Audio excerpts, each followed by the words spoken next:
ready to get started? This water good. You ever had some water that's just good as hell? You ever had some water that's just good? Ah, shit. Woo! I guess I'll get on camera. This water good than the motherfucker. Hold on, let me get another swig. Crystal Geyser.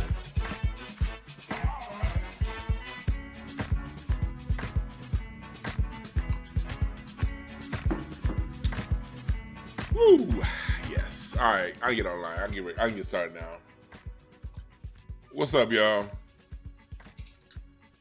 Ah, yeah. Sometimes that water just be extra good, you know, because it's raining like crazy here in LA. And you know how it is when it rains. I don't be drinking enough water when it rains because it be so much water around me. I don't know. Woo, it's had a good swig. Anyway, welcome everybody. Make sure y'all hit the like button and share button. My channel is definitely under attack from YouTube. I just had my man Great Black Shark send me this picture right here on one of my clips. This clip is doing well on TikTok and Instagram. Let me give you an example of what YouTube is doing. That's why I need y'all to make sure if y'all not getting messages that I'm on, unsubscribe and resubscribe. Look at this. Since when does a clip get 0 views in 18 hours? What kind of shit is that? That's how you know. That's what happens when you talk that real stuff. See, if I was saying, oh man, these musicians just stupid. That's why all the money gone. They just stupid. And black folks need to get their act together. If that's, maybe I should have retitled that. Niggas need to get their shit together. That should have 245,000 views by now. Maybe that's what I should have. Maybe that's what I might retitle stuff like, oh, black people need to do better. So yeah, that's what's going on right now with my channel. So you said an HIV ad played before my stream? What kind of shit? They played an HIV ad. Man, what the fuck?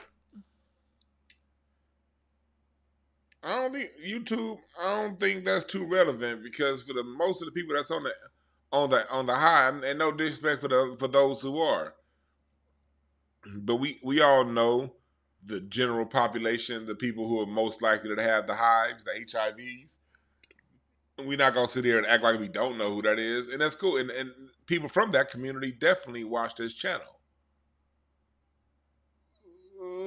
But as far as percentages, I don't know about that. You know? So, yeah. You know, you niggas better run some fucking Nike commercials. Some goddamn shit. Audio books commercials if you want to get my audience, goddammit. Them niggas sending the AIDS over here. Wow. Okay. It's all right, though. Hey, I'll take the ad dollars. What's up, AZ? What's up, everybody up in here? Yeah, the shadow ban is real for my channel right now. The shadow ban is real, so that's where I need you guys' help to make sure y'all like. Please hit the like button right now. Let them know these views are real. And when we're done, even if I know I run long form content, so everybody can't stay for the full show, and that's cool. I get it. You know, people got shit to do, or you're gonna jump around. Sometimes you leave. I know me. I'll click on something else real fast, and I'm watching videos and forget to go back to a video that I was interested in. So I know that can happen, but just make sure, even if you leave, to come back and leave a comment. Okay, good, bad, negative, or indifferent. But if it's if it's a comment I deem stupid, I might respond. I kind of have a good time responding to the dumb shit if I have the time. Every day I don't have the time to. But if you catch me on one of the days I got time, yes.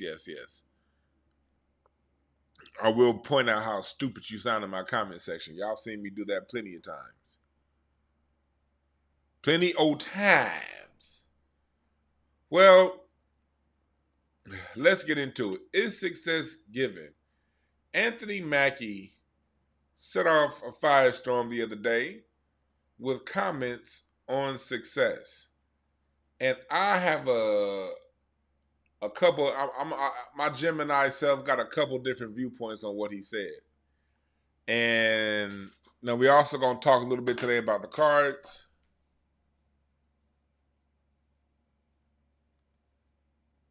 You said you've been watched this and the Suge interview. I was on point with Doechii. Oh yeah. So I haven't drawn a conclusion yet about Doechii, but I'm just watching. I'm watching. But we will also talk about the cards today. Before we get, matter of fact, let's start with the cards now. Then we'll get to Anthony Mackie. And we'll end with the cards too. Last night we had a blood moon, a lunar eclipse. It was beautiful too. I was out there last night. Press number 1 if you went outside to see last night's lunar eclipse. That shit was dope if you ask me. I spent some time out there and just understand that eclipses, anytime you're dealing with the moon, you're dealing with emotions, you're dealing with things that are underneath, that are what people are feeling. And just understand that with last night's blood moon, that shit was beautiful last night. With last night's moon, especially when it's happening right now, it's about, remember I said a long time ago, shit's gonna get real? It's really about to get real right now. It's about to get real. I was from my phone last night. She was fucking amazing. I was listening to some Parliament, some Earth and Fire, some Rick James, Michael Jackson.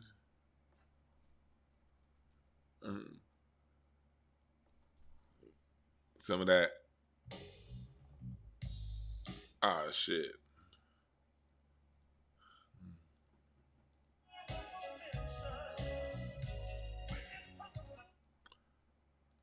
Oh, that was wrong. Let me see. Listen to some of that moon.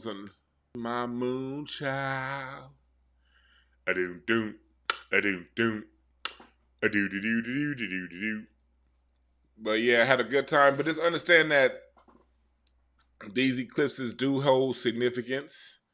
And they do tell time and what we can expect at the time that we're in. And with this moon, we can expect a lot of craziness and chaos that's coming internally within this country. A lot of attention is going to be focused here on the West, but on the East, watch out. Just pay attention and also use this moon to get over things. Use this moon to let go. This moon's all about letting go. Let go your shit, man. Let go. Let go. Don't be holding on to stuff, man. Either if you gotta fight somebody, then fight their asses. We about to see some fights. If you gotta knuckle up, then knuckle up. If you gotta forgive, then forgive. If you gotta cuss somebody out, then cuss them out. Man, whatever it is, don't hold on to no bullshit. Last night's eclipse was all about letting go. Either you gonna shit or get off the pot. Either you gonna deal with it, confront it, get it over with. And this is also what your personal issues. This isn't just with other people. This is what your personal issues in your life too. You know what I mean? Hang-ups that you've had. Either deal with the fucking hang-ups or get over them. If you hate the hang-ups, then goddamn forgive yourself and be like, nigga, this is who the fuck I am. Shit, I ain't changing. That's cool. Or change it. But all that middle ground shit, man, I don't like this, but you ain't doing nothing. No bueno. Either you gonna deal with your shit or your shit gonna deal with you. That's where we at right now. So that's the message from the stars last night. That's the message from the stars. Shit or get off the pot. All right. Y'all didn't know about that Rick James Moonchild? Man.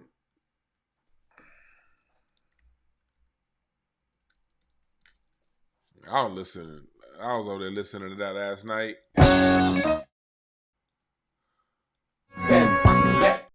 listened to that.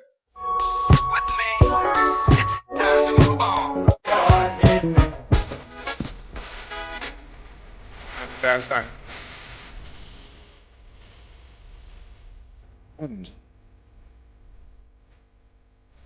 Man, that's the greatest bridge of all time right there. Man, shit, I was playing that last night, nigga. And this is the song that really had it going last night for me.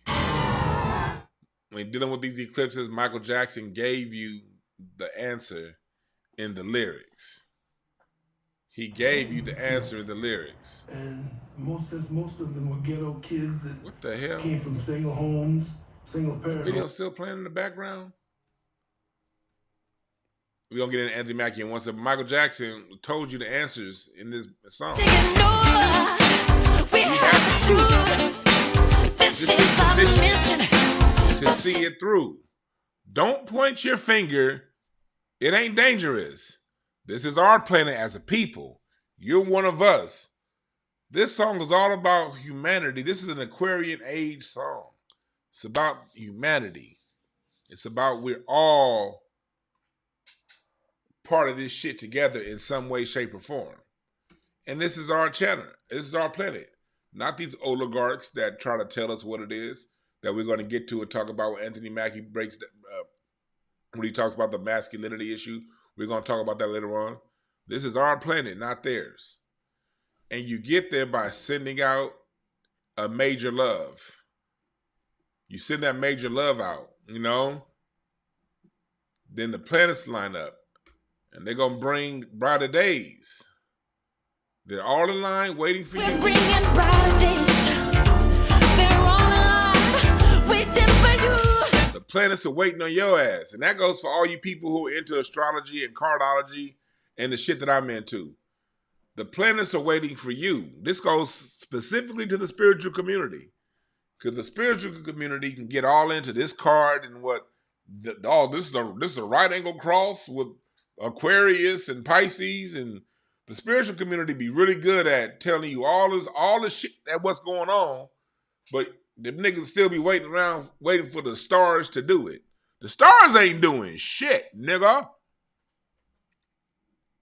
The stars told me to write a book. So you know what that means?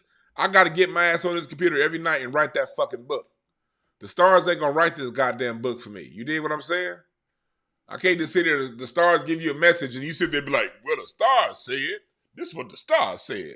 Well, nigga, what you gonna do? That's what Michael Jackson is saying. Yeah, the stars can line up, nigga. We got the planetary alignment going on right now on the western sky at night. Got the blood moon. You know, now we got a waning moon for the next 13 days, and it's gonna be a no moon in 14 days, and then waxing moon. All that shit don't mean nothing if you don't commit your 10,000 hours to being great at whatever it is that you do. All right? So as I get into this breakdown with Anthony Mackie, and I will bring some card stuff back up, always understand that, you know, people went around waiting for the stars or it's destiny. No, nigga. Destiny mean destine your ass up on out there and practice, nigga. Destine your ass out there and read. Destiny your ass on out there and do something. I'll be destining your ass. People be destining their asses on the couch. Talking about what the stars. Man, the stars don't love you like that, nigga. You better love yourself enough to do it. Take the message from the stars and then get off your monkey ass and do it yourself. All right? So now we can time something. Let's get into it. Ah, shit. Let me change it. Let me see here. Grave, they wanted to put me on Ritalin. And my mom. And right here, so we're going to get into the interview. He's talking about school right there on that part and everything, how the school wanted to put him on Ritalin. And I've dealt with that in my years working with kids. Mom was like, y'all ain't putting my baby on them gateway drugs. I didn't know what a gateway, I didn't know what it, I was like, I don't want to do drugs. I don't want to do drugs, right? Because this was the time of dare and like all that shit, like coming out. On this part, earlier in the interview, they were talking to him about his success and about the school system. And I'm touched briefly on this part because he talks about, you know, the work, how he got in. This is a great interview. Watch the full interview. He talks about how he got into acting and how he got into going to Juilliard and all that shit. He talks about all that. So I want you guys to go back and listen to that. But I really want to skip forward to hold on, let me get a screenshot. Let me get a screenshot of this on here so I can cover the. Coming out of Reaganomics. There we go. And I was like, Mama, I don't. There we go. All right. Let me airdrop to myself. All right, so let's go into it. This is where he gets in talking about success, being given and not earned. I want to play the full comment, the full clip, and then we're going to come back and play it through in pieces to see, to really break down what he's talking about, okay? Oh, no, wrong one.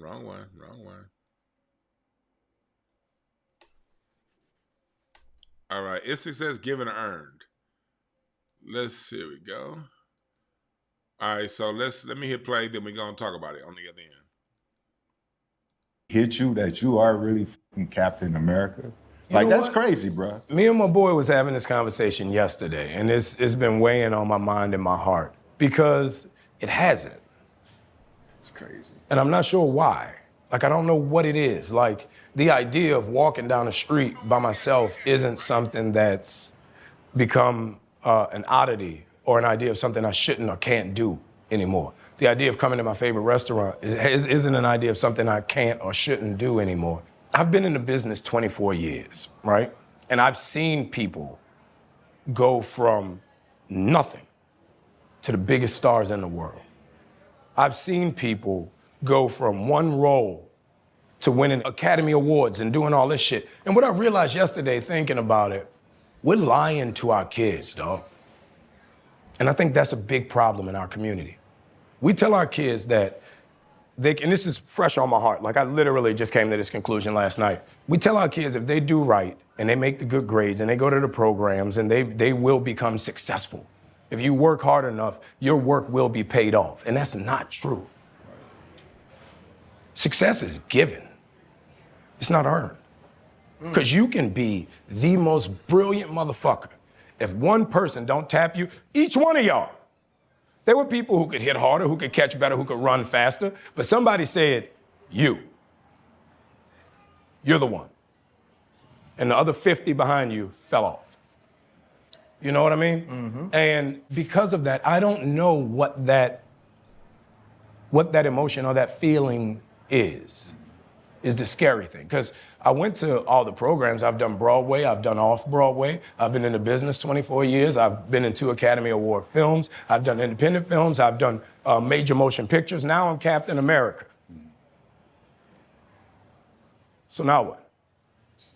America. That was so now what? That was very interesting, and that 2-minute clip was very loaded.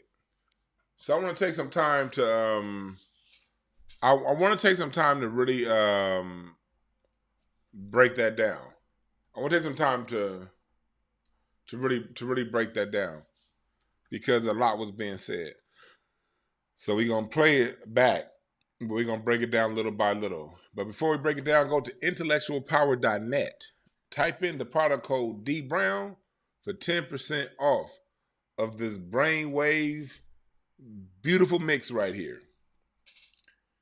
Y'all know me, I like to be sharp. This is for the mind right here, all right? It's for the mind. And this is for the brain, for me. Now, you can do it wherever you know, experience you have. I'm not a doctor, not a medical doctor, but this here, I can't do without. Like, ever since I got it. Well, I ain't gonna lie and say you could do without anything. I notice the difference when I don't have it. Put it like that. All right. We also got peace pads for the ladies. The websites are both linked, pinned at the top of the chat. My mods are gonna be putting the links up throughout the broadcast. And Reza has an event May 3rd here in Compton, California.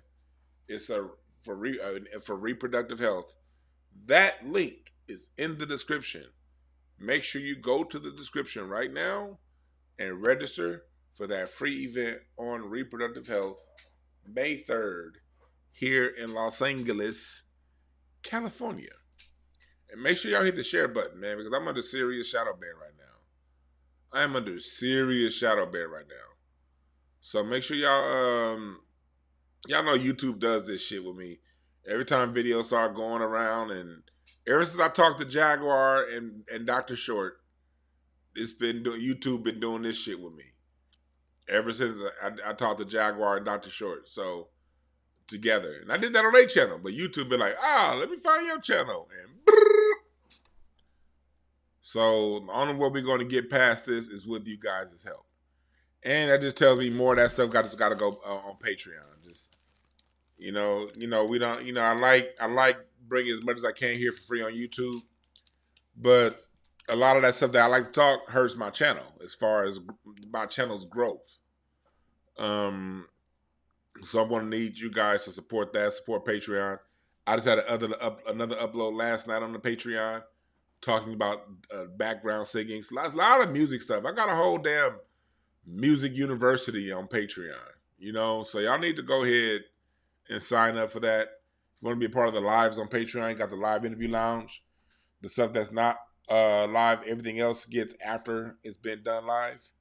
The lower level, you can go for the lowest level, you get most of the stuff on the live interview lounge. You just can't watch it live, you did, but you can get it afterwards. So yeah, sign up for that right now on Patreon, because I had to move a lot of my in-depth teaching, a lot of my in-depth talking over there, because YouTube is a whole ass hater. All right.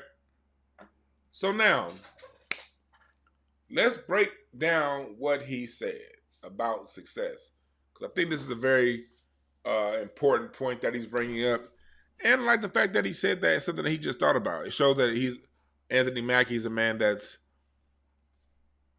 always thinking, always, mind, not stagnant in thought. And his card is an ace of clubs. He's an ace of clubs, so ace of clubs people are never going to be stagnant in thought. Anthony Mackie's card, being an ace of clubs, he's somebody that's always going to be new ideas, new thoughts, fresh. Here we go, the ace of clubs. This is Anthony Mackie's card, the ace of clubs. It's actually my shadow card. But it's all about learning, new, open-mindedness. Not the best communicators one-on-one. He's probably somebody, if you know him in person, he probably not going to talk a whole lot. He probably mostly talks business. He's not somebody that's going to really have a whole lot of casual conversation.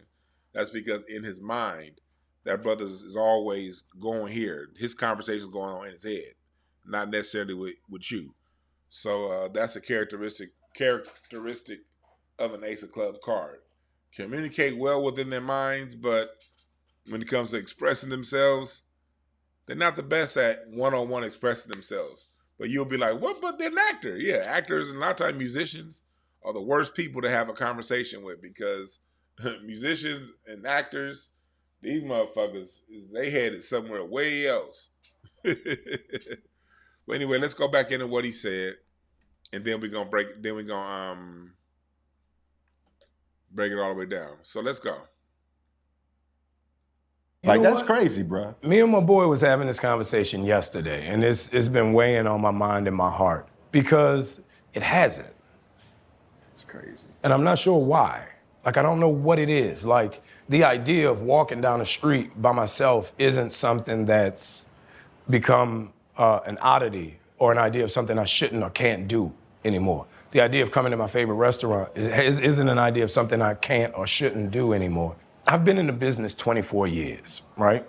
And I've seen people go from nothing to the biggest stars in the world. I've seen people go from one role to winning Academy Awards and doing all this shit. And what I realized yesterday thinking about it, we're lying to our kids, dog.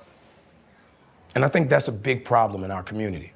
We tell our kids that and this is fresh on my heart, like I literally just came to this conclusion last night. We tell our kids if they do right and they make the good grades and they go to the programs and they will become successful. If you work hard enough. That right there. First off, let's deal with the word success. What is success? Let's start, because that's a loaded word, success.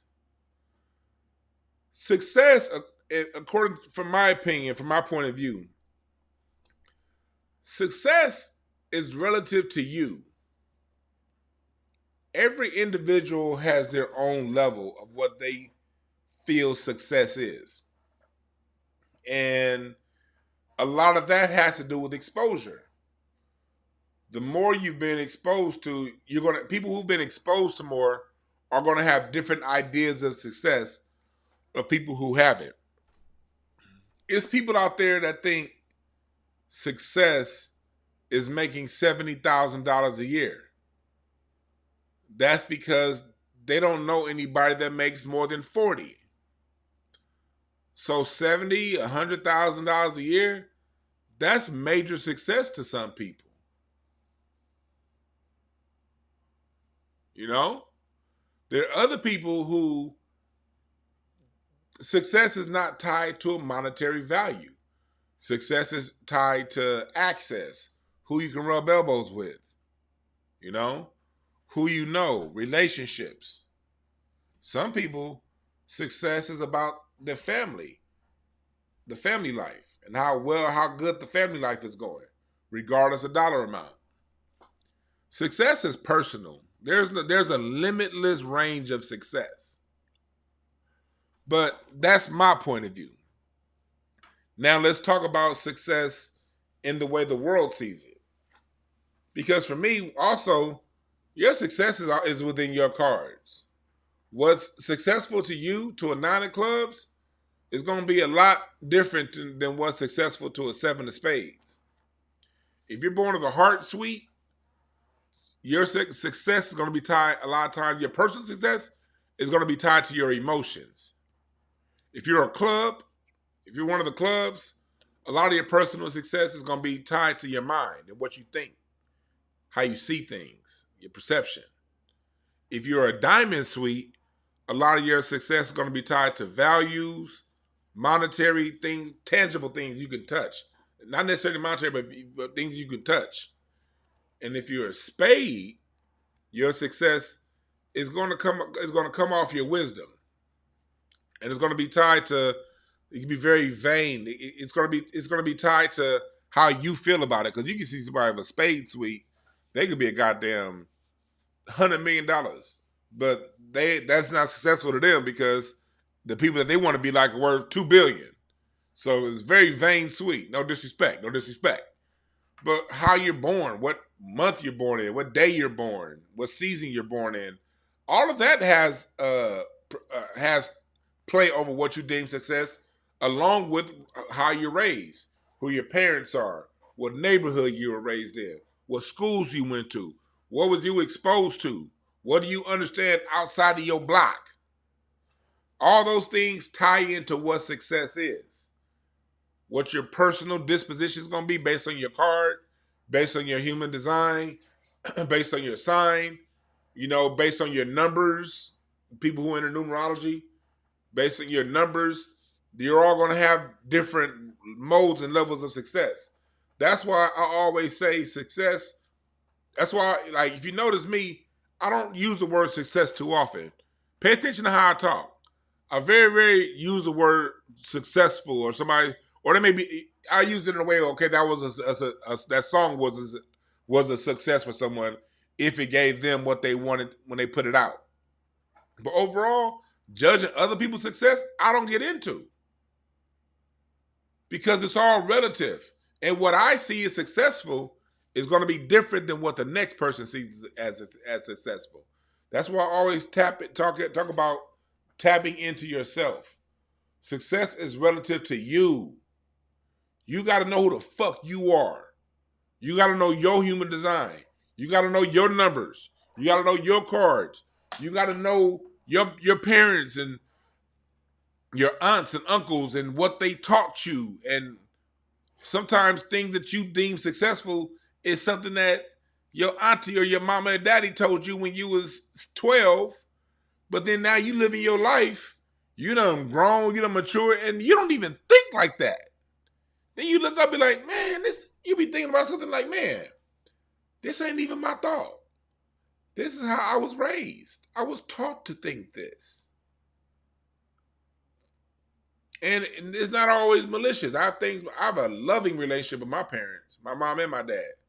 But it's certain things that my parents taught me that it just is diametrically opposed to how I get down. And I'm extremely close to my parents.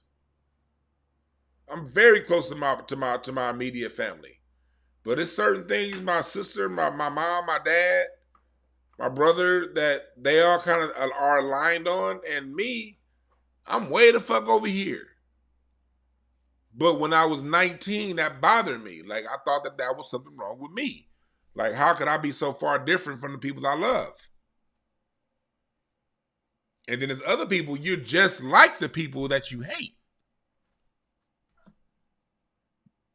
And it's something that is a talent or skill that they have that you have too, that you're running from. Because that success, that talent, that thing reminds you of somebody that you don't like or somebody who did you wrong.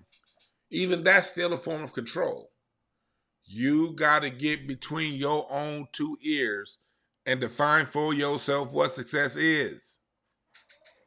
And then live up to that standard. That's the key. Once you decide it, you live up to it. But now let's take it from a personal point of view to what Anthony Mackie is saying. As far as success, the way we're taught, and for those who are plugged into the matrix, and that's 85%, that's the 85%. So this is 8.5 out of 10 people are plugged into the matrix real heavy. So success is oftentimes based on superficial things. How far you've gotten, how much notoriety you've gotten, or wanting to face a particular thing. You may, look at, okay, I want to be an actor.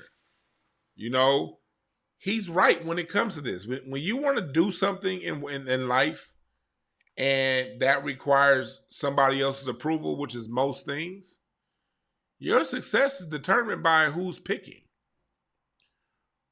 You didn't get that job working at the bank because you some hell of a nigga. You got that job because you just had a better interview than the other two people they interviewed. They probably didn't want none of you motherfuckers. But they needed to fill the position, and you got it because they chose you because they liked whatever you had to say more than maybe somebody else who was more qualified than you. So now you have a whole career, but that success, that thing that you see yourself as successful in, came down to somebody else's decision. This isn't just acting. This isn't just sports. This is your job, nigga.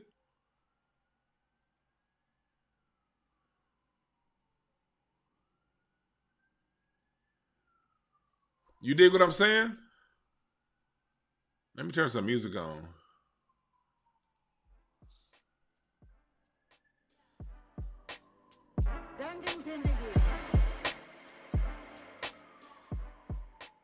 There we go.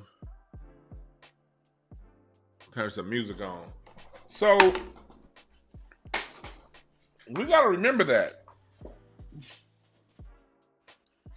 In this world, we do not live in this world alone. When it comes to what people deem successful, a chart-topping artist, let me give an example. Drake.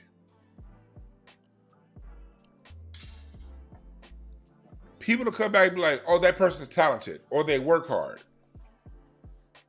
Most people work hard. And they'll tell you that your hard work is going to get you somewhere. The hardest working musicians I know recorded the day.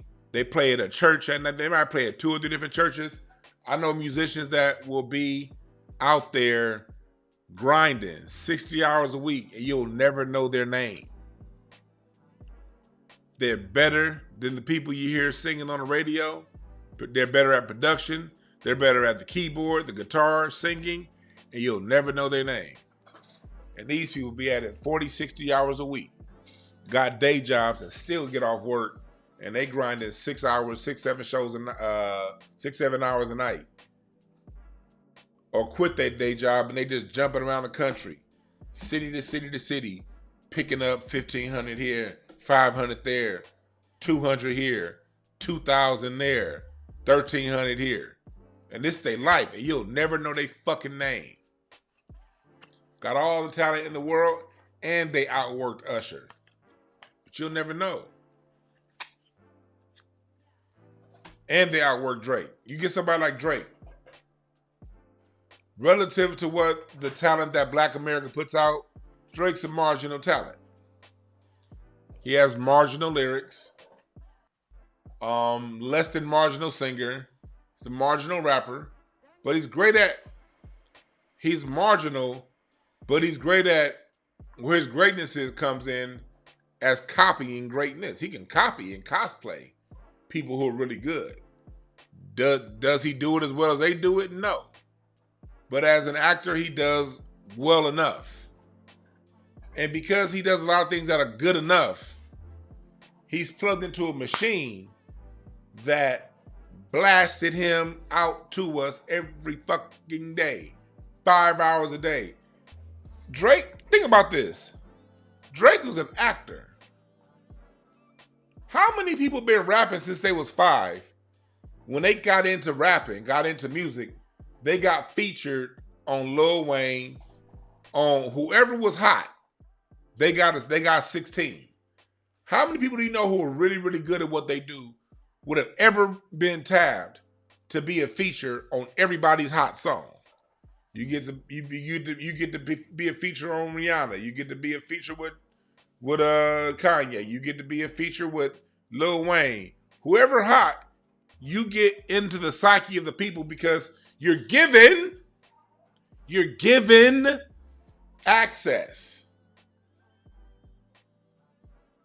And then you're able to flip that so when your project comes out, you already have a built-in audience because you were able to jump around on people who were hot and get on their shit and get access. So you get put on TV, you get access to be able to, you get a record company that sees what Soulja Boy does. They change the rules so can't no more Soulja Boys happen. Can't no more Soulja Boys make themselves go viral like that. And they give you that formula. And then when other people want to pop up and do something, that same machine is capping them. So the people, the audience don't get to hear these people. They're Xing them out. You don't get radio play. You don't get this feature. You don't get a budget to get pushed to the top of the Spotify and iTunes and iHeart streams. That's what he mean by success is given. What about Drake's music allowed him to get that level of access over, say, Jadakiss? What about Drake's music allowed him to get that level of access over Ludacris? Or you name them. You name them. Success in the way that it's taught to us, that shit is straight up and down given.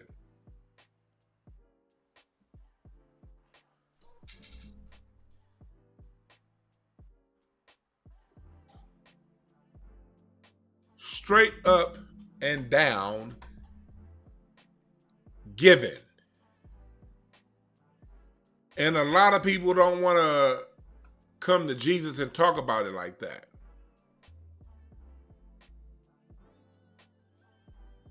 A lot of people don't want to have these come to Jesus meetings and talk about it like that. Is success given or earned?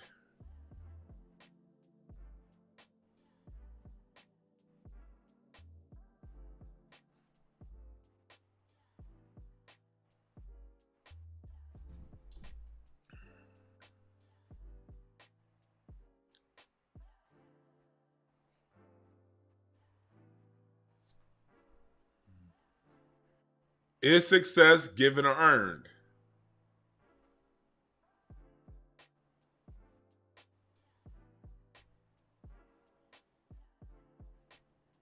They decide.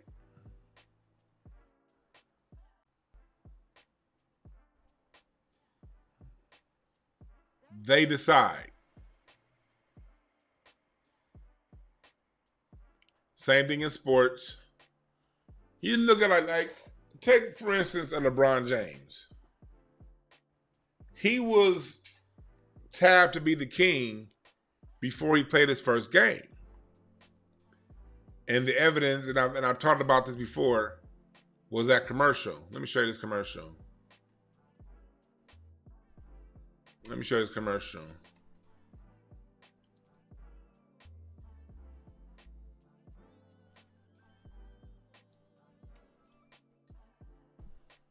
They were telling you where the advertisement was going here. This is when people are tabbed. Y'all remember this commercial? Hold on, Rocky. What you want, Rocky? Huh? He probably want to eat. Put a treat in there and see if he eats it. I'll leave it up here. Rocky, you good, baby boy? Rocky knocking on the door. Tell the people what's up, Rocky. Tell the people what's up. Rocky like, I don't give a fuck about none of them. You want to eat? You ain't ate yet today, homeboy. This nigga been chilling. Go eat, nigga. All right. So let's watch this commercial. This shows you right here where they were going to take you. They foreshadow and tell you what direction. When someone's been tabbed, they tell you off top who's been tabbed and where. This is LeBron's first commercial. From the playbook, the King James playbook, and Basketball Chosen One asked the soul of the game for court vision. And it was granted to him. Can I get a layup? The Chosen One didn't ask for hops. Coach Reverend, right? He didn't ask for hands. Why didn't you see, you got the greats. You have Bernie Mac being the preacher, talking about this is the new king coming. This is the new king. And you have the greats, rest in peace, Jerry West, Laker legend, Dr. J. You had George Gervin on the other side, and let me see. I mean, that was George Iceman Gervin and Daryl. Not Daryl Dawkins. ask for hands? Why did the Chosen One ask for court vision? I'm gonna tell you why. Just listen. He wanted glory for the team. I feel the soul of the game coming over me.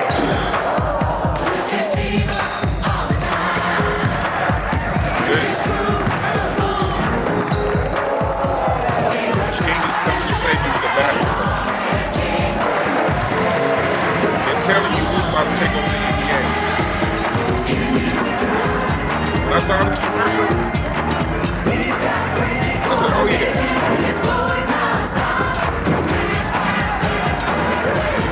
Because when it comes to black folks, we hella religious and we get in our emotions and our feelings, and we need, and like they know that Nike knows that it can play on black people's emotions with saviors. And whenever we jump on something, the rest of the world is gonna follow. The trick is to get us so the rest of the world's follow. So all this, you fast forward 22 years and you see these grown ass men with children that will fight for LeBron James. This is when it started. They tabbed and told this is what's gonna happen. And you go through, they make the Eastern Conference, they put them in the East, where it's weak as fuck. I mean, in the East, you would have one all-star and a bunch of scrubs. And in the West, you'd have 3 niggas on each team that deserved an all-star spot, fighting it out. You put them over there where the least amount of competition is. And you build the numbers, you build the stats. Because everything in the NBA, NFL, MLB, all this shit's contrived. Don't ever think this shit is an innocent sport. None of this shit is innocent. All of it is contrived. All of it is propaganda.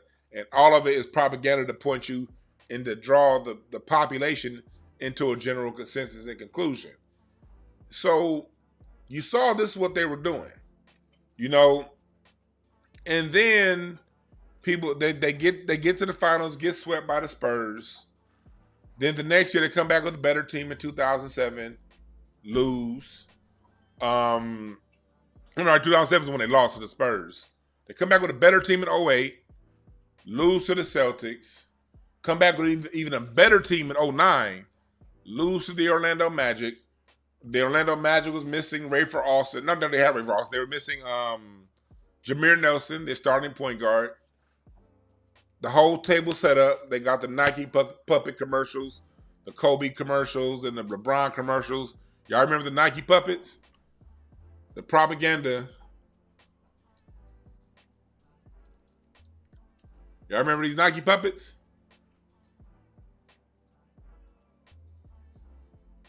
The propaganda, they were trying to set this up. My 3 championship rings. LeBron, have you seen my 3 championship rings? Because I seem to have misplaced my 3 championship rings. Kobe, I'm busy. And they represent the 3 championships that I myself have won. This is my problem. Now, somewhere in this area, I seem to have misplaced my 3 championship Kobe, trying rings. to play a game. See, these are the commercials going into the 2008 playoffs. I'm sorry, this is going into 2009. It's going in 2009. Kevin Garnett's hurt, so you don't have to worry about the Boston Celtics because that year Kevin Garnett had gotten hurt. I think Ray Allen was dealing with a little bit of something. So the road had gotten clear for LeBron to make it. Problem was, when the 2009 Eastern Conference Finals came, LeBron was taking 2 shots in the fourth quarter. The nigga would have 39 points through 3 quarters, and then when the fourth quarter come, they only down 6. And this nigga LeBron was getting D'd up by fucking Hedo Turkoglu. Hedo Turkoglu that motherfucker couldn't guard a 7th grader with 2 left hips. But all of a sudden he locking down LeBron James. LeBron crumbled. If you go back to the 09 finals, he crumbled. And then in 2010, the Lakers get back to the finals. They have more of these puppet commercials. And then the Celtics recover and they go. And again, fourth quarter, LeBron crumbles. Magic Johnson, all the guys on ESPN, they were going at LeBron like, how the fuck are you only taking 3 shots in the fourth quarter? And you're guarded by this bum right here. He didn't deliver. So what did the NBA do? Because the NBA had to sell you a king. And we cannot have a king with no rings. So what happens the next year? They allowed the Miami Heatles to form up, the super team. Dwayne Wade, Bosh, and LeBron. They allowed the Miami Heatles to super team it up. The Lakers then say, okay,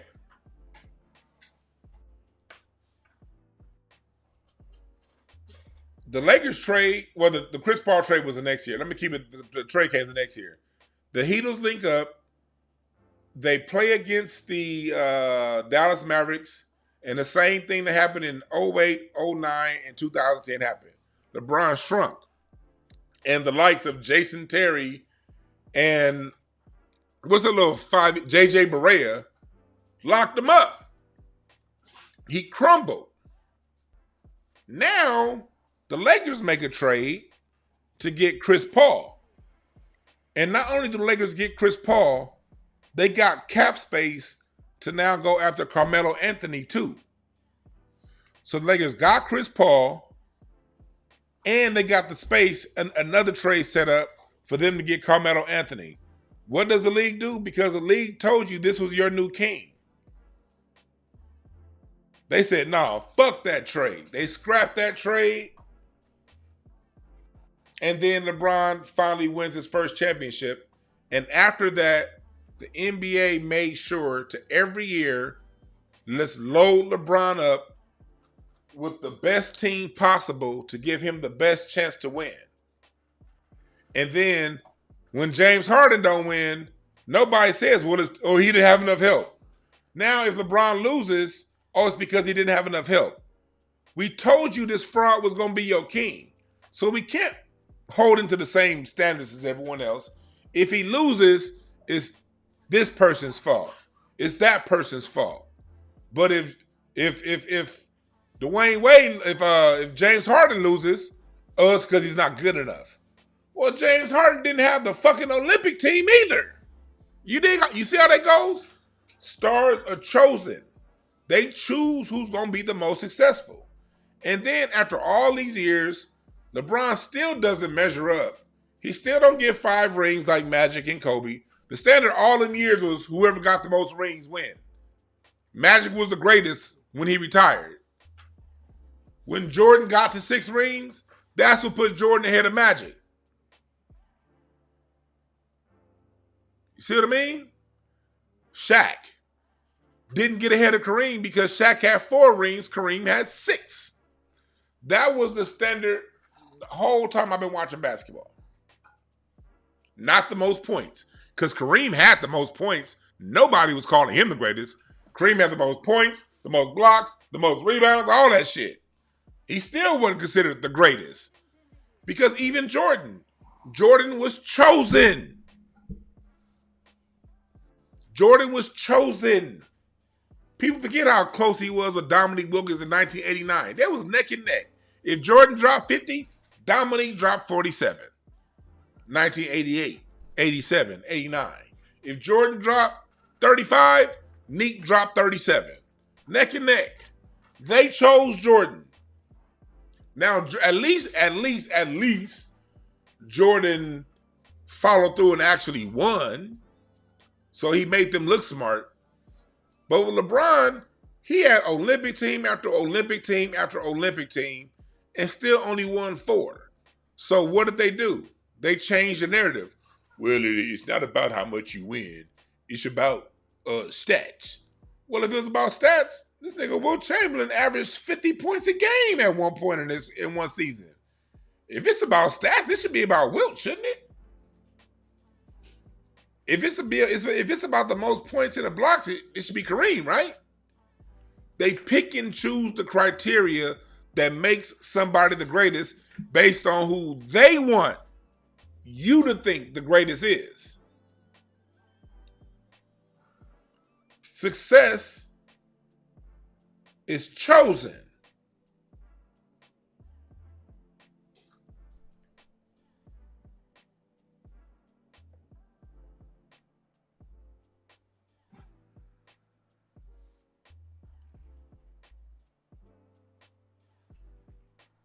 Yeah, Mario Chalmers did call him a bitch to his face, right? Who the most successful player is chosen. And they throw a bunch of numbers at you, and the numbers that they throw are going to be relevant to whatever agenda they want. And then they changed the rules in 2016, this freedom of motion rule that they changed, and that allowed assist numbers to go through the roof. But when Russell Westbrook averages a triple-double, it's because he's a selfish stat pattern. But when Nikola Jokic gets a triple-double, it's because he's the greatest of all time. You see how it works? Luka Doncic can ball hog, dribble, be selfish, not get along with his teammates, run Porzingis out of town, and he's a great player. James Harden dribble. He's selfish, and he slows the game down. You see how it works? Hold on. Go eat, Rocky.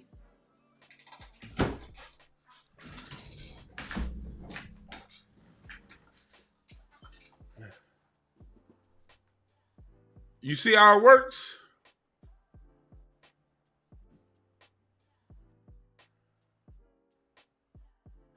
Hell yeah, they helped Jordan win. See, with Michael Jordan, that was one of the big lies too, because Jordan, in a lot of ways, was a lot like Jay-Z. Jordan was around in the 80s. He was. But when Magic, Bird, and Isaiah were at their prime, Jordan was irrelevant. Now he will win scoring titles. he would put up a bunch of numbers, but he couldn't win against the OGs. Isaiah Thomas waxed Jordan 3 times. And they try to treat Isaiah as if he's just an afterthought in basketball. He smacked Jordan around 3 times. And when Isaiah and them got old, then Jordan won. When Magic got old, Jordan didn't start winning until Magic and Isaiah got old. Isaiah got old and Magic got AIDS. That's what pushed Jordan to the top. Isaiah and Magic getting old. Magic getting AIDS. Bird back fucked up. Isaiah tore his Achilles. Then he get a chance to and then Jordan goes to number 1. And on top of that, on top of Jordan waiting till everybody else gets old and injured, you had expansion. In 88, 89, you get the Miami Heat, the Charlotte Hornets, and then you get the Minnesota Timberwolves, and I'm missing one team. Orlando Magic. Those 4 teams come. The Heat, the Magic, the Timberwolves, the Heat, Magic, Timberwolves, and Charlotte Hornets. So now, when you consider it's 12 people a team, that's 48 new people in the NBA that wouldn't have made the NBA before. So what does that do? It thins the talent pool out. You no longer have concentrated teams. You got Reggie Miller and nobody half as good on his squad. You got Patrick Ewing and they traded away Mark Jackson. That would have worked. You got Olajuwon. You got all these stars, Drexler, Olajuwon, Reggie Miller, Mitch Richmond, Charles Barkley, Patrick Ewing, David Robinson. They're all good. They're all great players. But they don't have a second player that can keep the game going when they go to the bench. Jordan gets Scottie Pippen. I don't care what none of y'all say about Scottie Pippen now. I watched almost all them Bulls games on WGN back in the day.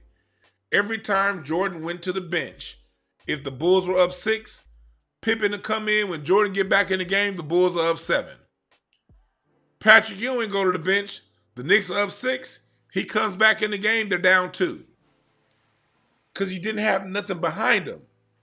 Because let me tell y'all how bad basketball was in the Jordan era. They had to shorten the 3-point line for 2 years because scoring was so down. In 86, in 84, 85, you had like the Denver Nuggets dropping 120 points a game. The Pistons was putting in like 116. The Lakers was dropping like 112 points a game. You get to 93, you got motherfuckers. If you got 93 points, you probably won the game. Teams could not score in the Jordan era. They were just bad teams. Great players, bad teams. It's just a numbers thing. You got 48 new motherfuckers in the NBA that would not have qualified to make the NBA had these 4 new teams not come. And then you go to 95, 96. Now you got the Toronto Raptors and the Vancouver Grizzlies. 2 more teams. That's 24 more spots that would have gone to people who wouldn't have been. So when it's time for Jordan to come back on his second championship run, not only do you keep Pippen, you add Hall of Fame Rodman, because the best teams in the West had great power forwards. So now when you go to the finals against the Seattle Sonics, you got Sean Kemp. No need to double. Every other team in the league got a double team Sean Kemp. But you ain't got a double team Sean Kemp because you have Dennis Rodman. Every other team in the league got a double team Karl Malone in Utah. But you ain't got a double team Karl Malone because you got Dennis Rodman. See, a lot of these dickheads on those sports, they look at the stats. Rodman only scored 3 points.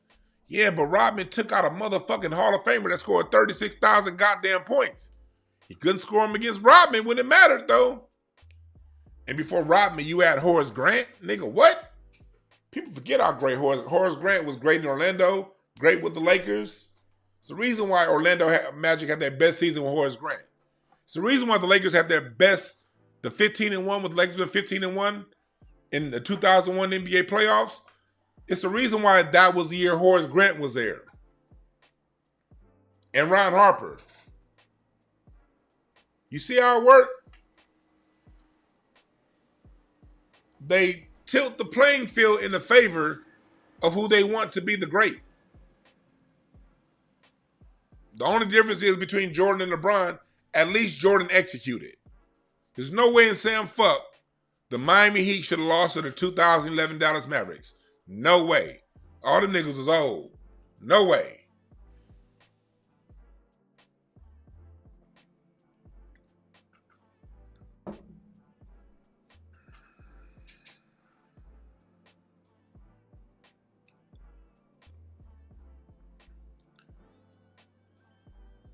So you see how it works?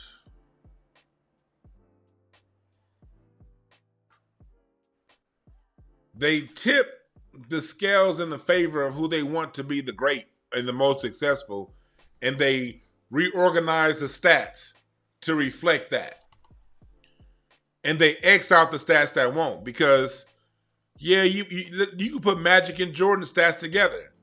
Yeah, Jordan scored 38, but Magic had 26 and 22 assists. Hell, you can go to a player like Jason Kidd. Jason Kidd's stats didn't jump off the sheet, but he won. Jason Kidd would have games with 13 points, 14 assists, and 9 rebounds.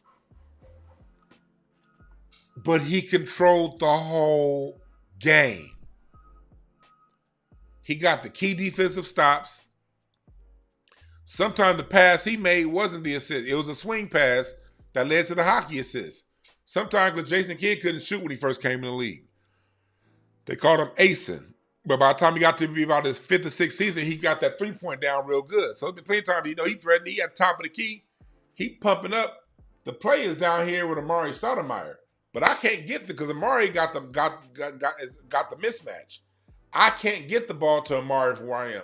So Jason was really good at pump faking, drawing the defense in, and swinging it to Sean Marion, who was swinging to Amari. You don't get an assist for that, but you're still the catalyst as to why that play worked. But you got to know basketball to understand that. So you cannot base a player's effectiveness just on numbers. But if you want to mislead a bunch of people because we have an agenda, this person sells more shoes than everybody else. So since this person, Jordan, sells more shoes than everybody else, he is the greatest.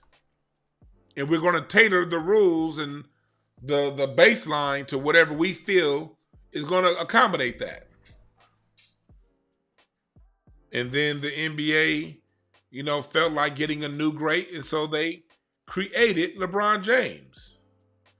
And they tilted the playing field to adjust to whatever it was LeBron does well. And now this is now going to be the new metric we render greatness by. I'll ignore the fact that all of the greatest players of the generation all played with this nigga, and he still, most of the time, couldn't win a championship with them. He played with his competition more than he played against his competition, and he still couldn't beat these niggas. So let's change the criteria. Let's change the rules. We're going to say he's the greatest now because he has the most points. But then you'd be like, wow, Kareem had all them points.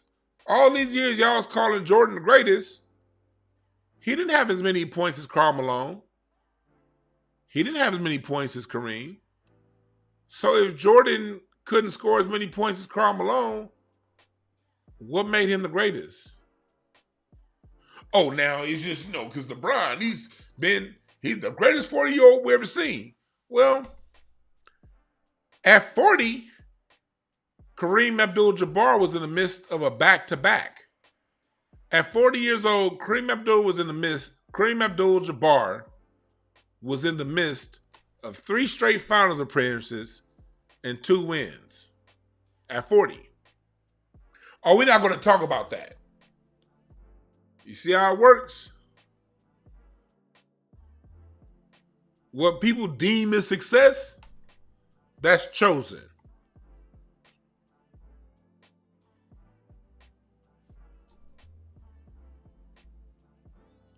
That is chosen.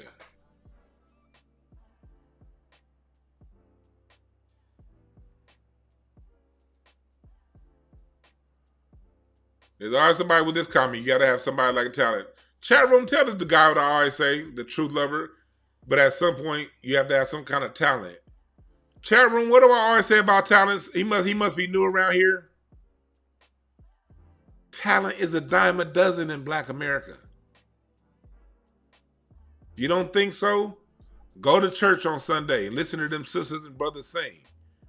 And you'll find a goddamn plumber and a bus driver that's a better singer than anybody you've heard on the radio in the last since Luther Vandross. Talent, yeah, of course. Like, all them niggas is talented. They choose which talent they're gonna back. What if the NBA molded itself around Allen Iverson, and every year they gave Allen Iverson the exact components he needed to win a championship? Do you think Allen Iverson would have won more than 4? I think so.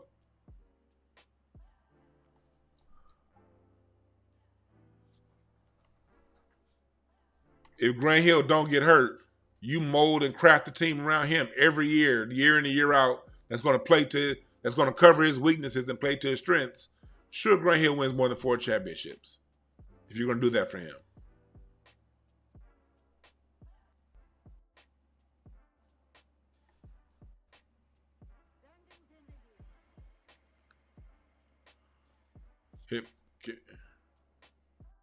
Yes, I have earned my cash. Have you been on the Cash App? $DejuanB1. $DejuanB1.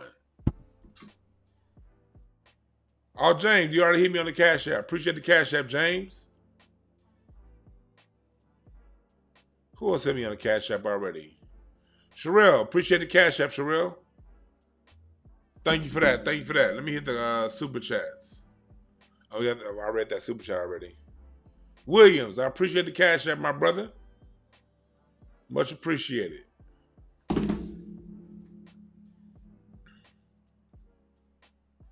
Much appreciated.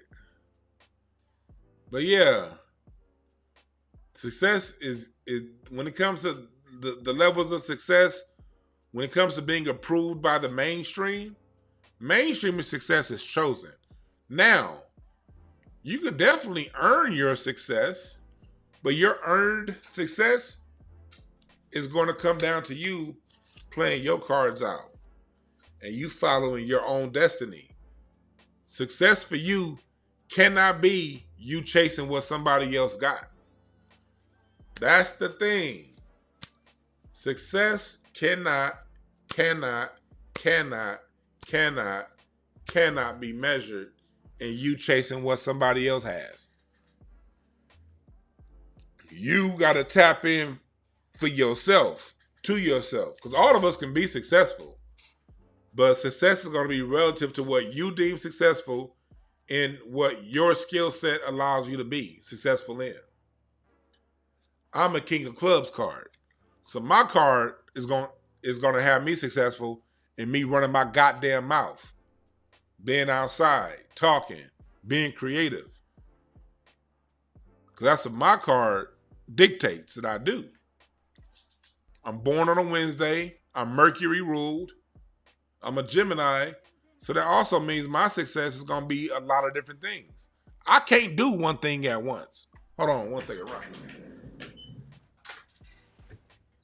Come on, Rocky. You want to come in? What's up, baby boy? So your success is going to be whatever is in your cards.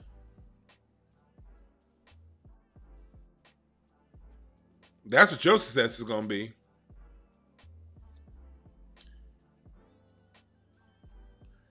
If you're a Jack of Diamonds, your success is going to be tied into how likable you are. Jack of Diamonds people are very likable. How well do you use that card? How well do you play that card? 7 of spades, you're going to overthink your success. You're going to be very talented, but your success is going to dictate you get out your own way. Opportunities are going to be thrown to you if you're a 7 of spades. But if you don't know how to get out your own way, you're never going to make it. There's some people who they'll never get in their own way. There's some people who are always in their own goddamn way. If you're a king of diamonds, your success is going to be tied to how well you master yourself. How well do you master your physical urges? Do your urges control you? Because 7 of diamonds people can be very addictive. Addictive personalities. Do your success control you? Or do your addictions and urges control you? Or do you control them? Everybody's success is relative to them.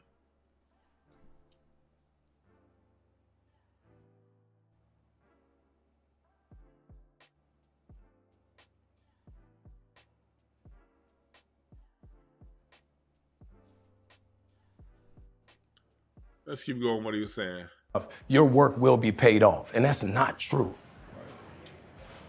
Success is given. It's not earned. Because you can be the most brilliant motherfucker. If one person don't tap you, each one of y'all. This is what I mean by that. You know how many people, black folks, we engineered the Do-Ray brothers of the Patterson Automotive Company. It was the investors, the JP Morgans, the Rockefellers, the people with the oligarchs that tabbed Henry Ford. Not the Patterson Automotive Company, the black people who built a better car than the Ford Model T. Elon Musk, his success is because he's the person that they gave the money to. He's not the most talented. He's the person that got the money. If success was all about hard work, don't nobody work harder than a slave. Don't nobody work harder than a sharecropper. What about all the hard work that they put in? All that hard, look at all the hard work Angie Stone put in. We're gonna keep going back to that goddess Angie Stone. Angie Stone put in work. She outworked everybody and did it for longer. But she was still having to work into her 60s. Do you think Adele outworked Angie Stone?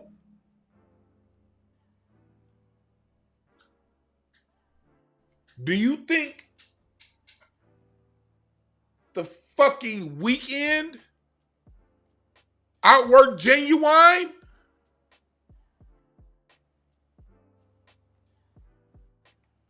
Do you think Drake outworked Snoop?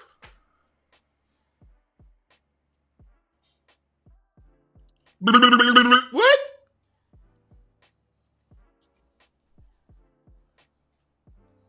You think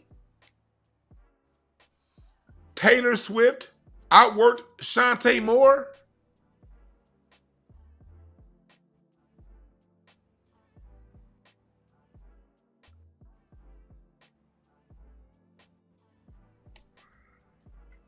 We can see this all around. We can see it in the science sector, who got the funding, who didn't. We can see it in academia. Dr. Randy Short got more than one PhD. Dr. Randy Short is somebody who's been putting in work only to see inferior talent get put all over the camera as Dr. This and the thought. What?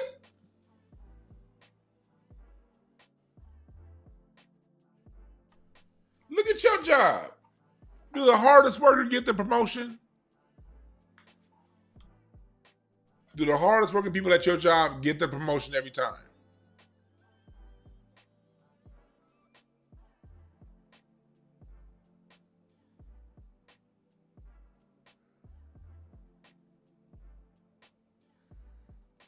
Vince Carter and Kevin Garnett were not chosen. They were great players. They were marketed. They were not chosen. Hell, if you go back to North Carolina, Antoine Jameson was a bigger name on the North Carolina Tar Heels than Vince Carter. Vince Carter was flying through the goddamn sky like fucking basketball Jesus, and that made people draw attention to him. But Vince Carter punked out after his 5th season when he said, "I'm going to stop dunking and I'm going to start shooting. I want to have a long career." And Kevin Garnett was fake tough. Fake tough ass nigga, Kevin Garnett. Lady O does it. Just like American Dream is that you can go to college, get on top grades, work, and still, right. Hard work. I remember when I went to college. I got a college. I remember when I got my college degree, had 9 years working experience in banking and shit like that. I still couldn't get an interview for 13 months. It wasn't until I went inside and I discovered my greatness, where my greatness is, that things started to work out for me. When I got my degree, followed the program, got the job in banking that everyone says is a great way to go, especially at that time, that shit did not work. It worked for me to a little bit, but it didn't sustain. Working with the kids was successful for a little bit, but it didn't sustain. I had to tap into what my greatness was. And then once I tapped into what my greatness was, I had to figure out and learn on the fly how to monetize that. I didn't know how to monetize my voice 5 years ago. 4 years ago. I've always been a great speaker.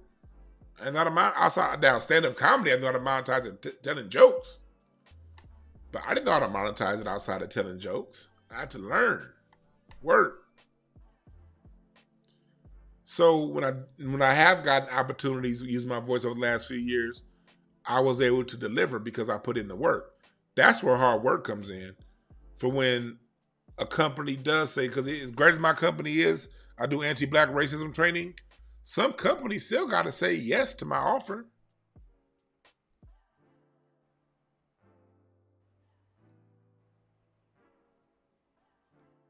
Somebody still got to say yeah.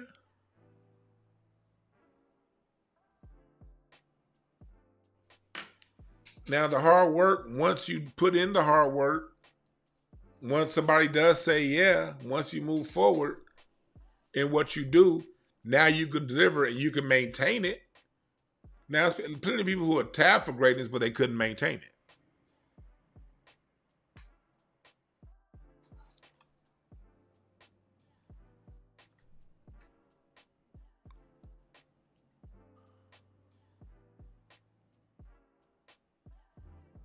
You dig what I'm saying?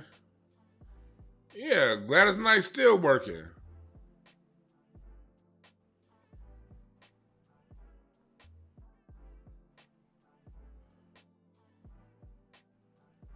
Somebody said people that help who they like. That's a half truth.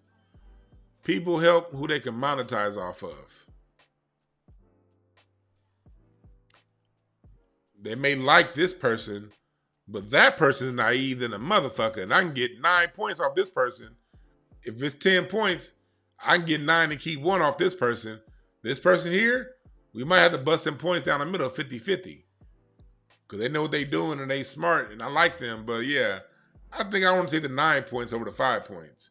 I'm going to take this person.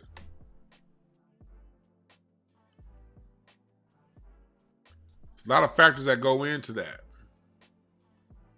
That's why your best bet is to be you and to tap into your gifts and your love.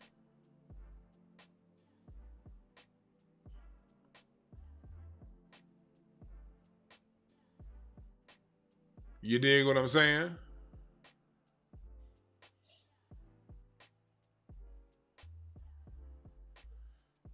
Yeah, right. A lot of these YouTubers get pushed through. Yeah.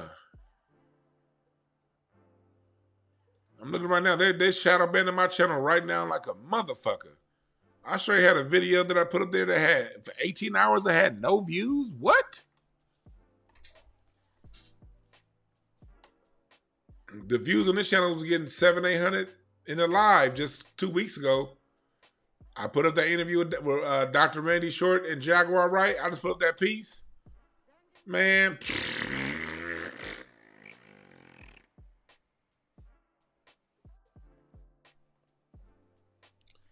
I'm not going to stop. You know, I do more stuff like that on Patreon, but I got a voice. I mean, I don't do this for the numbers, although I want the numbers. I have a bigger goal in mind than just the numbers.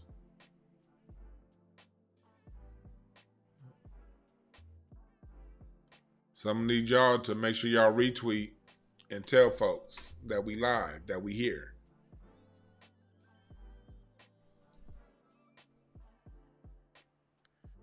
I'm going to go to this one last part that we're going to get out of here. This part he said right here. The biggest star in the world. Do not let me catch you being stupid. Mm-hmm. Do not. And my oldest gets it. My 15-year-old, he tells the other ones, he's like, yo, don't make dad mad. Because once you get one that's right, he gonna straighten the other ones out. Mm-hmm. So it's just that thing of, you know, in the past 20 years, we've been living through the death of the American male. They have literally killed masculinity in our homes and our communities, for one reason or another. But I raised my boys to be young men. And however you feel about that, you feel about that. Right. But my boys will always be respectful. The death of the American male. Yes, they've been pushing that real heavy. And masculinity. Calling masculinity toxic. Even through sports. When they had the no hero ball, everybody share, ooh, everybody be a good teammate. It said, I'll cut your motherfucking head off. Sometimes masculinity is about cutting the motherfucker's head off because it need to be cut off. And everything is necessary, you know? But in America, in the male, they've taken that, they've done a good job of socially engineering that out of us. You got men who are more concerned about lip gloss and wearing purses than masculinity. Hell, look online. You got all the people who were so-called tough guys back in the 90s, all they do is gossip. All they do is gossip. Well, such and such in 93 shot such and such, and this block shot that block. Like, dude, man. When I was a kid, the men was about putting in and speaking. Men didn't really talk when I was a kid. First of all, they didn't really talk to kids at all.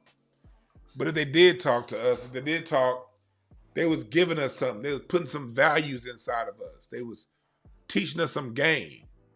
Like my dad used to always sit back, my dad used to be like, my dad didn't talk much. But sometimes he'd be like, you know, son, a whiskey flask and a woman's ass will make a fool out of a man every time. Black men said shit like that when I was a kid. Now they saying OG such and such shot OG such and such because of Tupac and this and that. Like, what? When I was a kid, old man, they played dominoes and drank beer, smoked, and they didn't fuck with us kids. But if they did, they say some game. That's what men were when I was a kid.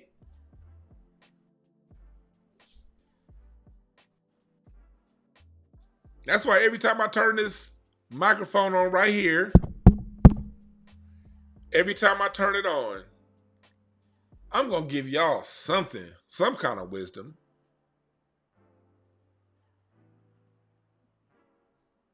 I got some experience, and if you can't use it, you can't use it, but it's somebody out there that can. The fuck else reason are we talking for? I can't give you no game. Why are we talking? Now, I can make you laugh, and I can be entertaining too in that. And I like making y'all laugh and being entertaining. And so far, I haven't read any stupid ass comments. So I haven't like gotten the chance to go off on nobody today to help to make y'all laugh because I ain't read nothing stupid yet. But I know how to change my modes and make people laugh and do all kind of other stuff. But look, man, ain't no point in talking if you ain't gonna get no information. From my point of view. But in today's world, masculinity is who got more holes and clothes Who got more money? Look at you got 50 Cent and Rick Ross on your niggas is goddamn near 70 years old, damn near, bragging about who got more money. Y'all see that shit? My house is an island. I might buy your masters. Yeah, I'm gonna buy your masters. 50, now you broke. You ain't nobody no Wingstop. You broke. Like, if he is broke, so. When I look at 50, I'm looking at a nigga that don't have a good relationship with his son. I don't give a fuck about how much money he got. Your son don't even like you. That tells me more about you than how much money you got. Your son don't like you. According to what I see. I'm not here to judge nobody. But if I am, and I'm pretty sure you got a reason for that. It could have been an issue with the mom. I've seen all kind of reasons as to why men don't have good relationship with their children. I've seen them all. I work with kids a lot, so I'm not here to judge. But if you're going to throw your lifestyle, how much money you got out there, I'm going to be like, okay. Now what else? And when my what else goes so your own kids don't fuck with you, then to me, you know better than, my homeboy down the street who goddamn fixes cars for a living, got 3 dope-ass kids that love him. I think that nigga way more dope. He live in a 2-bedroom apartment down the street. But that nigga kids love him. That's a dope nigga to me. Fuck what you heard. That might not impress me, nigga. That nigga kids like him. That's my nigga right there.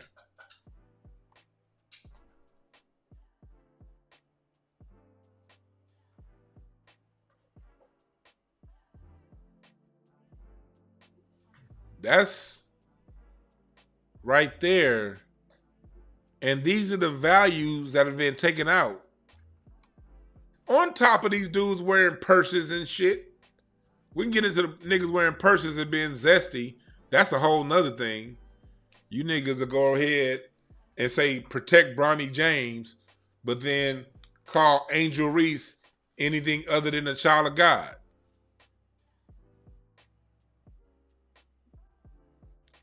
Am I wrong?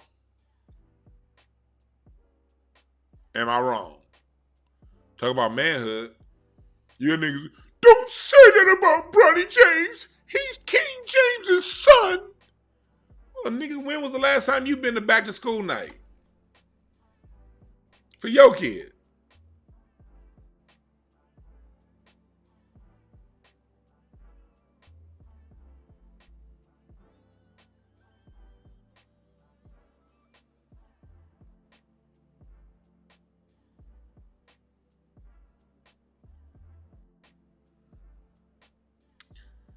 The dopest thing Anthony Mackie said, and it's a great interview, but when he said that his oldest son, his 15-year-old, gets it and he teaches the younger ones, to me, that was fuck Captain America in any movie. I love Anthony Mackie, like The Banker and all that stuff.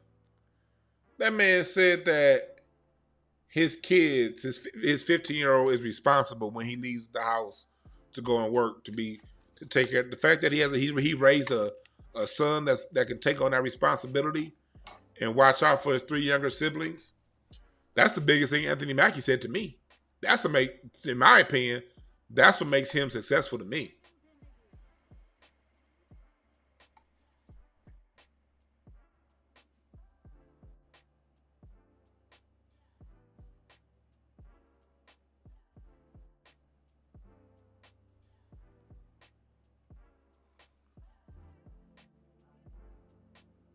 Yeah, Dr. Wilson did predict that black men be carrying purses and shit and wearing heels. Yeah.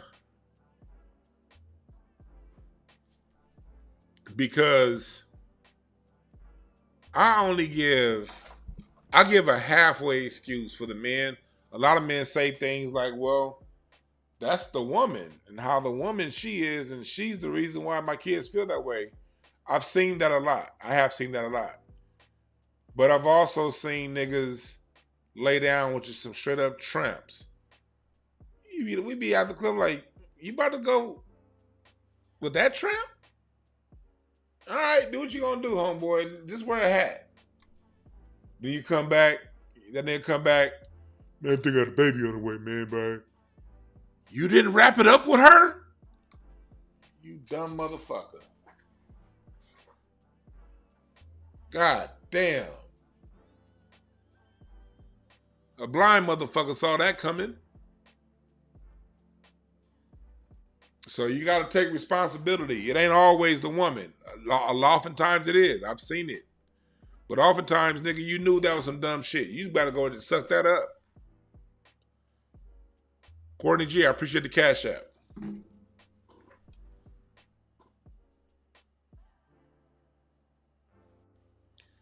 I've seen a lot of them game playing women too play out. But what'd happen, fellas? I've seen this all the time too. You were the game playing woman, but you still smashing. I'm gonna tell you this one story before I get up out of here. I remember this back when I worked with kids. This one kid is now deceased. One of the hardest days of my life was I was watching the news one day.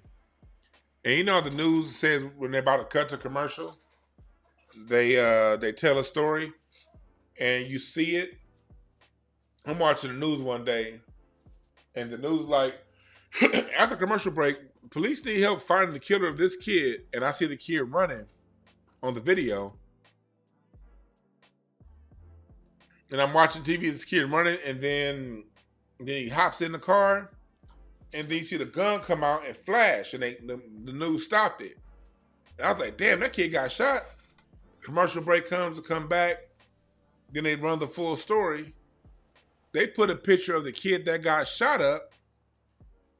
This was a kid that I worked with for 2 years. 2.5 years. He was one of my first clients at my last job. He reminded me of myself because he was a big kid. This nigga was like 7th grade, but he was in 7th grade, he was already like 6 feet. He's like 5'8", 240 in the 7th grade. 9th grade, he got gotten up to 6'4". He had actually gotten taller than me. I'm 6'2". But I would tell him, I'll be like, little man, bruh, you can't use your aggression. You got to use your words. People aren't going to fight you. You too big. They're going to want to do something else to you. You got to learn how to control your behavior. This kid used to be at Horseman. And he would get mad in class. And he would, remember like the bookshelves? He would knock the bookshelves over, the file cabinets, and he would go in these rage fits. And I would tell him, so I started working with him on his behavior, right? But this kid had major violent rage. Well, his parents would play one against the other. The kid lived with the dad, but he was mad at the dad. He would do things like cut himself, get the bloody napkin, and throw it in the kitchen. Or take his shit and throw the shit paper in the kitchen trash can. He would do crazy microaggressions like that. He hated his dad. Then his mom, he would do crazy shit with his mom too, wouldn't listen to her. And you look at this kid like, this little nigga is crazy. You really thinking this kid is crazy, right? Then you get to meet the parents. The dad got fired from the post office because he couldn't control his temper. You know, the postal worker. Couldn't control his temper, got fired. Got fired from every job he had because he couldn't control. Rage, full of rage. The dad was full of rage, but he was very calm. The dad was one of those that would come, you know, when he talked to you, he talked to you like this, and he talked to you like that, and I don't know what's wrong with my son, you know. I give him his food, I give him his clothes, and he goes to school. I don't know what's wrong. He do that shit in front of us. You go deeper into his history, nigga crazy. Mom was a loudmouth, yap, yap, yap, yap, yap, yap, yap, yap, yap, yap. The daddy ain't shit, yap, yap, yap, yap, yap. So we're in a meeting one day with the mom, and we finally got, the mom used to talk shit about the dad used to talk shit about the mom. And we could never get them to, we with this family now for 18 months. We had been in this family for 18 months at this point. Could not get mom and dad in the same room. Them niggas hated each other. We finally get these two in the same room with the kid, and the kid's in there. And we talking about some of the issues. And then we about 2/3 through the meeting. Well, now we think it's 2/3 of the meeting. This ends up ending the meeting. The mom, she starts to cry because right before this, I'm thinking she crying because we just caught her. This is what the mom did to get the dad. The mom put weed in the child's backpack and sent him to school, and then called CPS.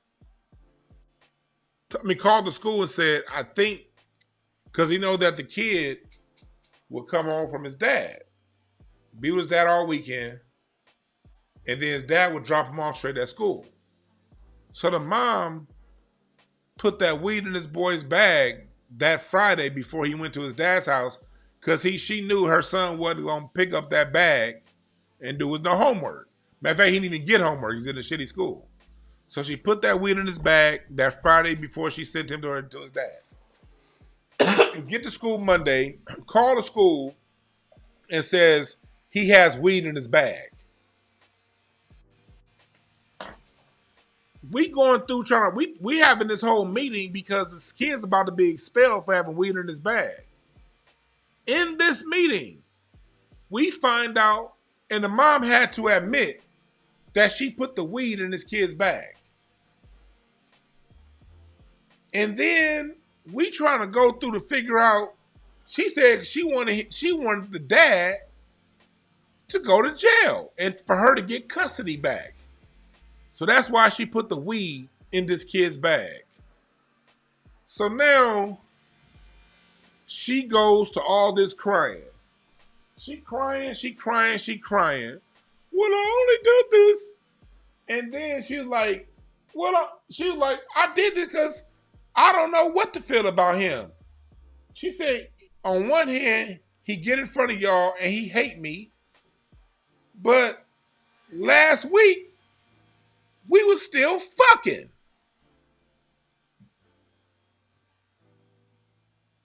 And this is said in front of the kid. Now the kid is triggered. His emotions are pouring out. Why did I say all this? I have been going back and forth with this family for 18 months. This kid acting crazy. The dad is all calm. The mom is calm. But they hate each other. They're going back and forth playing games with each other. Only to find out they still fucking. And they wonder why this kid is confused and fucked up in the head. Because he see mommy and daddy every other weekend dip off in that room together. And he get his hopes up that maybe mommy and daddy are together only for them to come out that bedroom and go back to fighting each other. That's the kind of game a lot of you motherfucking sorry ass parents be playing. That's why I don't take none of that shit. When I see a kid behaving a certain way and the parents playing all innocent. No, nigga. I done seen too much. There are no fucked up kids without fucked up parents. And that's not judging you as a parent. Because maybe you had your kid too young, or at a time of your life you couldn't get your shit right. But it is a call to action. Because I ain't never seen a kid that need therapy with parents that don't.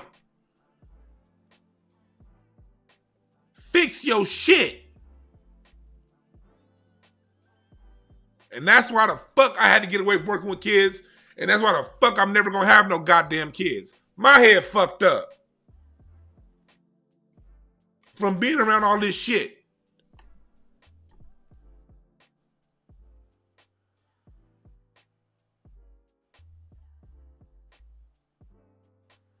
Just me, my wife, and my dog. And my 3 vacations a year, nigga. And Hollywood Bowl and freedom. I ain't never dealing with that shit. But salute to you guys who are parents. I'm good.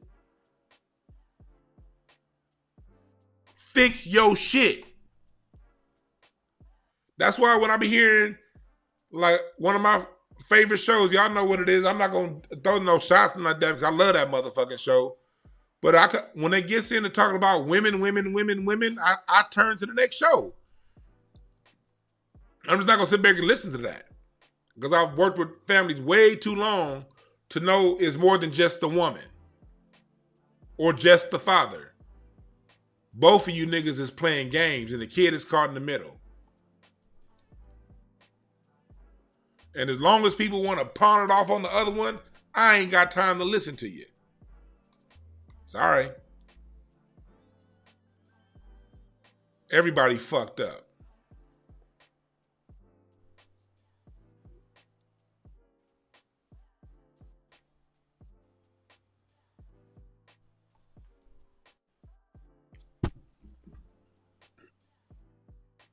And that's just what it is. Fix yourself. We're not going to get out of this shit until man, woman, and child are one. As long as I got a whole bunch of men saying, well, women are the ones that do this. Well, women are the ones that do that. Nigga, okay, you're no help. Get out of here. Or women blaming men. It's because of the men. It's because of the men. Well, if men get right, nigga, get yourself right. Because you are what you attract.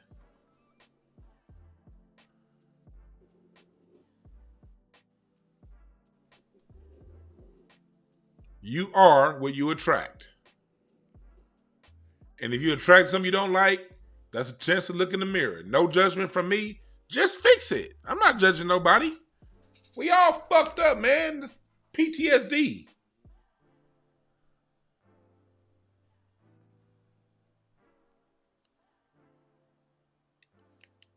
We all fucked up, man. Just fix it. But don't sit around here complaining all goddamn day about the other and you unwilling to fix yourself. That's where I draw the issue.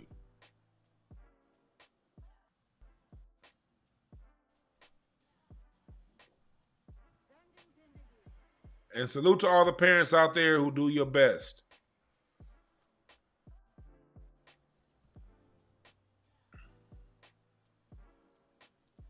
And for the people using the child as leverage over the kid, then shame on you too. You ain't shit either. Using children as leverage. I've had a lot of them stories too. Fix yourself. And work your ass off and learn yourself. Learn yourself. Learn your card. Learn you. Learn your intricacies, your nuances, and be the best you can be. Because success is relative to you. Not what other people think of you. Because it can be what other people think of you if you allow it to be. If you allow yourself to be tied into what somebody else says is successful, then you're going to have to live with that too. I know a few people who done become doctors. I remember one of my managers at my old job. She was a lawyer. Did not feel successful. So she stopped her law shit and got into mental health. Getting paid way less. But she felt way more successful. So success is relative to you, all right?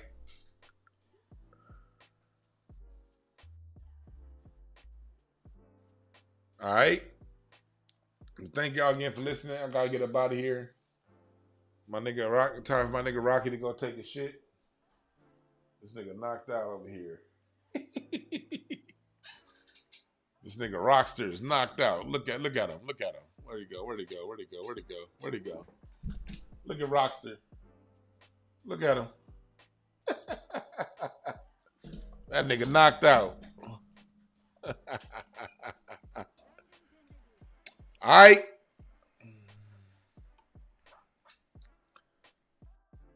Thank y'all again for listening. Remember, there are no perfect messengers. Only perfect messages for those willing to pick up the game. All right. We out.